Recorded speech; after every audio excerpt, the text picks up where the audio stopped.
Un premier exercice, je vous laisse lire les données, les écrire sur un papier et effectuer la première question.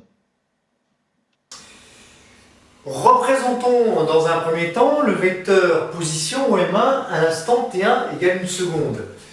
Eh bien, x à l'instant T1, que vaut-il? Tout simplement, je remplace T1 par 1 seconde, donc ça fait 3 fois 1 plus 2, c'est-à-dire 5. 5 quoi? 5 mètres.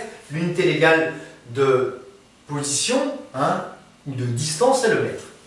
Y à l'instant T1 vaut quoi? Eh bien, tout simplement, moins t carré, c'est-à-dire moins 1 au carré, ce qui nous fait moins 1.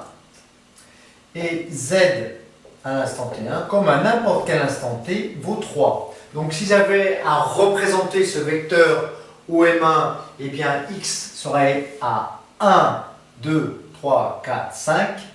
Y vaudrait moins 1 ici. Et z vaudrait 3. Donc 1, 2, 3. Voici la position du point M1. Le vecteur OM1 serait ici. Même chose maintenant pour le vecteur position OM2. À l'instant T2 égale 2 secondes. Eh bien, x à l'instant T2 est égal à 3 fois 2, 6 plus 2, 8.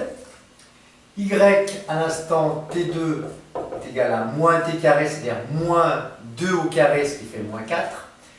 Et z à l'instant T2 vaut toujours 3. Où est-ce que serait le point à l'instant T2? Eh bien, 5, 6, 7, 8 pour la valeur de x, moins 4 pour la valeur de y, c'est-à-dire moins 1, moins 2, moins 3, moins 4, et puis toujours 3, 1, 2, 3, 1, 2, 3. Voilà pour la position du point M à l'instant T2. Je relie M1 à M2 et j'ai une portion de quoi? Une portion de trajectoire de cette mouche qui se déplacerait dans ce repère cartésien. Exprimons maintenant le vecteur position M1.